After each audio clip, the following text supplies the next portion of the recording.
ako si Jeff, isang OFW. Pumunta ako sa ibang bansa dahil mahirap ang buhay dito. Sa Saudi Arabia ako nagtrabaho para magkaroon ng magandang kinabukasan. Tiniis ko ang lungkot at pangungulila at nagtrabaho ako ng mabuti. Isang araw nagkaroon ako ng kaibigan, si Lloyd, isang driver. Sabi niya, Jeff, bigyan kita ng ka-textmate, si Marilu, isang babysitter. Heto ang number niya, tawagan mo. At nakilala ko na ang babaeng ito. Maraming bawal sa Saudi pero sige, textmate lang naman. Lumipas ang araw at mga linggo, lagi kong tinatawagan si Marilu hanggang sa umamin ako ng pag-ibig ko sa kanya at sinagot din niya ako. Malapit na ang birthday ko noon. Sabi ni Marilu, tatakas ako sa amo ko at pupunta ako sa bahay mo ngayon. Sabi ko, wag, masama yan. Baka mapahamak ka. Pero ginawa pa rin niya. Alas 5 na ng hapon, nasa tapat na siya ng bahay namin. Naghanap ako ng bahay na pwede naming tirhan. Nakiusap pa ako sa kaibigan ko na kahit pansamantala lang. Kaya mula noon, magkasama na kami kahit mahirap ang sitwasyon. Mas matimbang pa rin ang pagmamahala namin.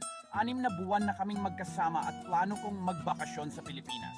Sabi niya, huwag mo akong iwan mag-isa dito. Sabi ko, kailangan kong umuwi kasi graduation ng anak ko. Hindi niya ako napigilan. Pag-uwi ko, hiwalay na ako sa asawa ko. May sakit pala siya, cancer at malalala na. Stage 4 na.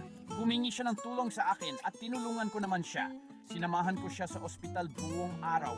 Magkasama kami. Isang araw may tumawag si Marilu, hinahanap ako sa nanay ko. Sabi ng nanay ko, si Jeff ay kasama ang asawa niya sa ospital. Mula noon, hindi na siya tumawag. Galit na galit siya at nagsiselos. Pagbalik ko sa Saudi, una kong hinanap si Marilu. Galit siya sa akin at break na daw kami. Niloko ko raw siya.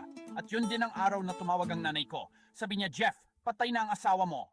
Sobrang sakit na naramdaman ko noon. Pero alam kong may magandang plano ang Diyos sa buhay. Sa kabila ng sakit at mga pagsubok, naging panatag ako dahil alam kong hindi na sayang ang lahat ng paghihirap ko. Mahirap ang pinagdaanan ko, pero natuto akong maging matatag.